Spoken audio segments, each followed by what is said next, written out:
Bueno, ya estamos con el ex Ceremi Francisco Álvarez de la región de Valparaíso, precisamente para conversar de este tema, porque él vivió en carne propia toda esta situación tan mediática. Además, Francisco, ¿qué te parece, primero que todo, que después de tanto tiempo, entre comillas, no haya pasado nada? Muy buenos días, Julio César. Bueno, claramente ya han pasado casi 6 meses de estas fiestas clandestinas, donde existieron más de 60 personas contagiadas, y claramente es una muy mala señal que todavía no se cobren las sanciones a aquellas personas que atentaron contra la salud pública y que claramente pusieron en riesgo la vida de muchas personas. De hecho, no tan solo los jóvenes se contagiaron, sino que también contagiaron a sus familias y también a las personas que trabajaban con ellos, y provocaron también de que la comuna de Zapallar retrocediera en el plan paso a paso. Entonces, en el fondo queda la sensación en la ciudadanía de cierta impunidad, y en vez de tener una imagen que llamara al autocuidado, a la responsabilidad, incentiva a los que se portan mal y a los irresponsables a seguir cometiendo falta e incumplimiento de las medidas sanitarias. Entonces yo creo que es bastante grave.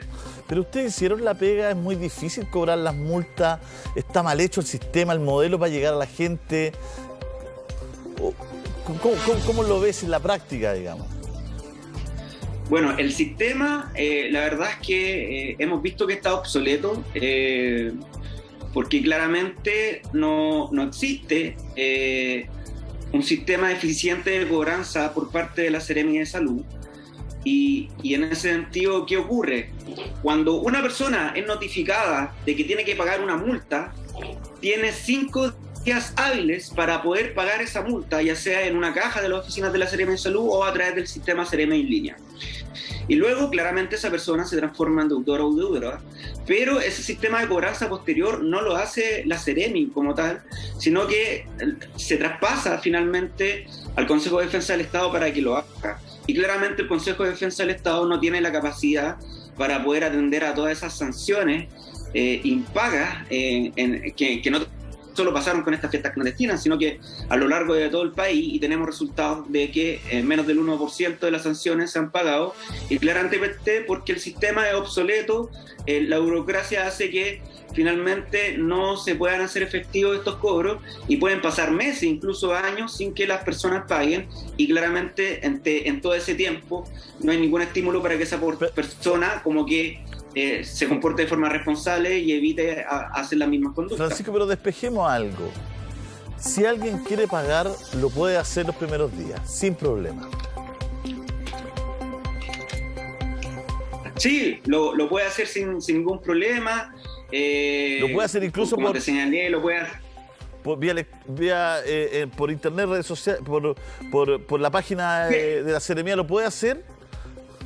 Sí, hay una página que se llama seremienlinea.minsal.cl, que uno ahí ingresa los datos de la resolución de la sanción y puede proceder al pago, ¿ya?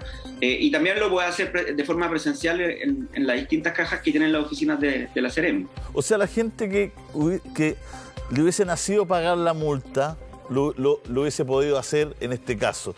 Es importante despejar eso, porque algunos dicen no había cómo, no se sabía, no.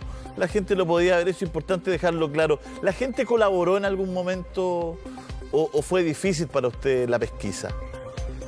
Mira, el trabajo de poder identificar primero los organizadores fue maratónico. ¿Por qué? Porque en el fondo había muchos testigos, pero nadie quería hablar. Había mucha gente que tenía miedo de poder hablar. ¿Por qué? Porque nosotros, cuando tomamos declaración a los testigos, les señalamos que tenemos que hacer un acta, que él tiene que firmar como testigo de que efectivamente ocurrieron los hechos, para nosotros tener un insumo de iniciar el sumario sanitario. Hubo personas que sí, fueron bastante valientes y lo hicieron. Muchos tenían miedo a represalias porque claramente había muchas de estas personas que supuestamente eran de la élite, que eran o pertenecían a grupos de poder bastante importantes en nuestro país y que en ese sentido tenían miedo. Y algunas personas sí se atrevieron, y gracias a esas personas pudimos establecer los sumarios a los organizadores de estas fiestas clandestinas, y finalmente pudimos cursar los sumarios y aplicamos las máximas sanciones establecidas, o sea, las 1000 UTM que tenemos que tienen como todos las Seremis como para poder establecer las sanciones. Hay un mito bueno, no sé si es mito, capaz que sea verdad, por eso es bueno confrontarlo contigo, que hiciste la investigación, que habían, por ejemplo, personas que negaban a los hijos, que no eran sus hijos. ¿Eso es tan así o la gente le pone color? No, mira, la verdad es que fue un desastre toda la investigación epidemiológica porque las personas no colaboraban. De hecho, nosotros sabíamos que estaban mintiendo, que no querían entregar la información. Te doy algunos ejemplos. O sea, hasta los papás o las mamás negaban haber estado con sus hijos, y cuando uno iba a fiscalizar el cumplimiento de cuarentena, no tan solo estaban con sus familias, sino y los jóvenes, obviamente, sino que también estaban con los amigos y amigas. O sea, negaron todo el rato cómo se contagiaron, con quién estaban. Y pasó un hecho insólito, Julio César, que de hecho lo conversamos ayer también, de que cuando fuimos a realizar una fiscalización de cumplimiento de cuarentena, nos encontramos que había un joven que no estaba. Y cuando estábamos terminando de hacer el acta, de repente el joven apareció. ¿Y dónde estaba el joven? Estaba escondido. O sea, no quería salir, no quería dar la cara, porque pensaban que se lo iban a hallar detenido. Y lo único que estábamos chequeando en ese proceso era si estaba cumpliendo su cuarentena en el lugar que señaló que estaba. Y, entre comillas, se salvó del sumario. Pero imagínate ese nivel de responsabilidad. Y uno dice, claro, o sea, y después pasan 6 meses y no pagan las multas. La verdad es que hay muchas personas que sienten rabia, que se sienten solas por el hecho de lo mal que lo pasaron, porque también resultaron contagiadas, y no tan solo las familias y los grupos de estos jóvenes, sino que también afectó incluso al comercio de Zapallar. Oye, y la gente se escondía bajo la cama, la gente se escondía ¿dónde?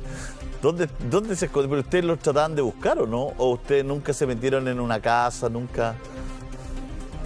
Generalmente tratamos de evitar entrar a las casas, ¿ya? Porque tampoco es que como que vamos a buscar debajo de la cama o que vamos a buscar que esté escondido detrás del sillón, pero claramente la persona estaba escondida y no quería salir. De repente se vio que salió de la pieza, probablemente incluso, y no pareciese raro, Julio César, porque no sé si te acuerdas que en otras fiestas clandestinas se encontraron unos jóvenes debajo de la cama. Parece que un escondite habitual, pero en el fondo es la señal que se está dando. O sea, uno piensa que por parte de este grupo de la población debiese existir mayor colaboración, y al contrario, o sea, incluso en el momento de notificación de los sumarios, porque claramente en la mayoría de estas fiestas de Año Nuevo clandestinas no se pudieron detectar infraganti a estas personas, se les llegaba la carta certificada y ellos, las personas, cuando llegaba esta carta, ellos decían que no vivían ahí. Entonces incluso hasta el proceso de notificación fue caótico. Oye, Francisco, ¿tú te quedaste con la impresión de que los papás sabían que existían estas fiestas o no? Sí, o sea, no tan solo los papás, incluso los vecinos eran cómplices, porque estas fiestas clandestinas se desarrollaban en el interior de condominios. Entonces, finalmente, ¿cómo tú tienes o cómo puedes detectar que hay una fiesta clandestina? Que alguien denuncie, y claramente no llegaban las denuncias, y era imposible saber si se estaba desarrollando una fiesta clandestina o no. Después de estas fiestas clandestinas, lo que hicimos fue fortalecer el trabajo con los inspectores municipales, la policía y la Fuerza Armada, y después ya claramente al más mínimo reunión social que excedía el aforo o una fiesta clandestina como tal, llegamos, fiscalizamos, y claramente las personas se les cursaba un sumario sanitario a cada uno y se iban detenidas. Porque uno tiene la impresión que fue una fiesta o un par de fiestas, pero tú que estuviste en la investigación, parece que fue una temporada de fiestas la que hubo. No, nosotros lo menos identificamos 5 fiestas clandestinas, ¿ya? Algunas fueron en casa y otras incluso fueron en algunos locales. Posteriormente a eso, uno hubiese esperado de que no se hubiesen desarrollado y empezamos a encontrar nuevamente otras fiestas clandestinas. O sea, claramente las personas no estaban entendiendo nada. Y en el fondo, no es que no queramos que las personas tengan sus libertades y lo pasen bien, sino que esto fue catastrófico. O sea, Julio, más de 60 personas contagiadas, eso no es normal. Y probablemente, con todos los problemas que tuvimos de trazabilidad, incluso por mismas personas que vienen a Zapallar me dijeron que incluso algunas personas que resultaron ser contagiadas lamentablemente fallecieron, y no se pudo hacer la conexión de la trazabilidad por la falta de información. Y es por eso que finalmente, con todo lo que te estoy contando, en su momento se hizo la denuncia del Ministerio Público y se entregó todos los antecedentes. Claro, porque hubo gente que cuando ustedes llegaron ya se había vuelto incluso a Santiago, ¿no? Sí, sí, de hecho, no tan solo que se escondieran cuando uno iba a fiscalizarlo, sino que además nos lo encontramos y se fueron a Santiago. Entonces, en ese sentido, ¿qué tuvimos que hacer como Seremi de Salud de la Región de Valparaíso? Coordinarnos con la Seremi Metropolitana para que ellos lo fueran a fiscalizar en los domicilios que estaban registrados. Y, de hecho, lo más curioso, Julio César, que no estaban en Zapallar y algunos jóvenes no estaban en Santiago tampoco. Entonces, uno dice, o sea, tampoco tenían conciencia respecto a lo peligroso que era el virus, y claramente fue una señal bastante importante para saber que el permiso de vacaciones tampoco iba a ser muy positivo respecto a lo que estamos viviendo aún, que es esta segunda ola tras el verano, llegando con un marzo con las peores cifras, abril fue mucho peor, mayo similar. Entonces finalmente las consecuencias las seguimos viendo hasta el día de hoy. Francisco, te envío un abrazo, muchas gracias por conversar con nosotros. No, muchas gracias a ustedes y cuídense, y ojalá que las personas actúen de forma responsable y se sigan cuidando.